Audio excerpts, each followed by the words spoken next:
We were sort of the visionaries that said, take us to the moon, but Dockside Green, Joel Van Bellingham, were actually the engineers that built the rocket ship that got us there. Things have evolved, so Dockside is really an evolution. It's multi-use, it does everything that Selkirk does, and then one better. What I would really love is for Dockside Green to become a regulatory platform and a policy platform off of which local governments make decisions. When we talk in a broader concept about what came before smart growth, we're really talking about the way in which the post-war development boom focused on single detached housing in suburban areas. And that, over time, ultimately, especially in BC, doesn't serve us very well, because most of our communities are bounded by mountains, the ocean, other bodies of water, or the agricultural land reserve. So we really don't have very much land on which to build, therefore have to build a lot smarter than we have been.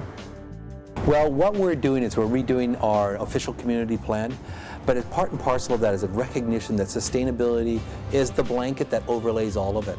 And so we're building a sustainability framework that helps guide our official community plan, that says here's where we're going to go, here's the development that we're going to need within the context of a framework of the city. So where's the affordable housing, where's the transportation corridors, what can we do and how do we build it, how does that impact our energy use? All of those opportunities have to be within our official community plan.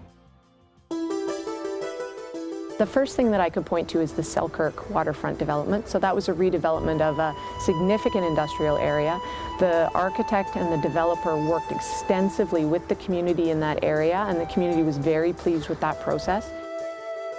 Myself, along with two partners, were commissioned to do a master plan for this area, which is 25 acres of a former industrial site.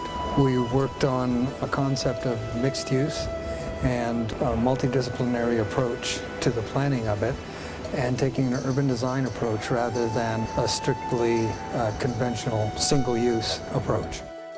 So I think that experience really assisted communities and city staff to sort of be primed to a new way of doing development or business on those very large pieces of industrial property within the city.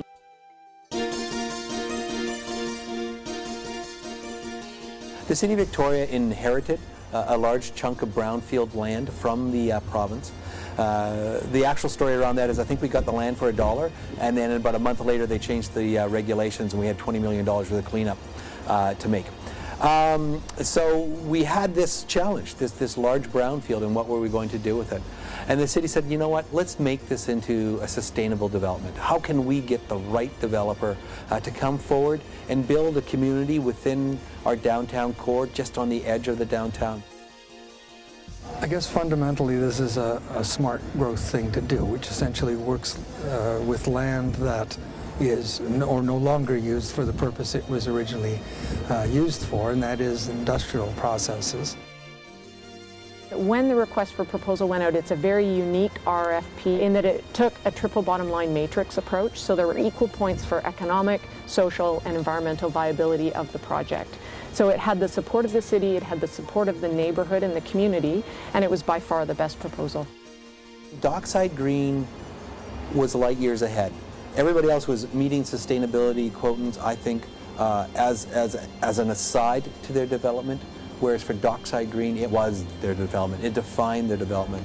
They got a standing ovation at the community meeting when they did their presentation of what they would like to provide. And you see that in Dockside Green. You see the environmental piece, you see the social sustainability piece, you see the economic piece. It all came together, worked so well. It has densities that are appropriate for the location, such that you'll be able to provide a variety of shops and services right on the location, and an appropriate location right next to downtown for a new urban neighborhood. It integrates ecology throughout the development, so it captures all the rainwater on site, it recreates a wetland. From a transportation perspective, it's adjacent to downtown, so a lot of people will walk or bike.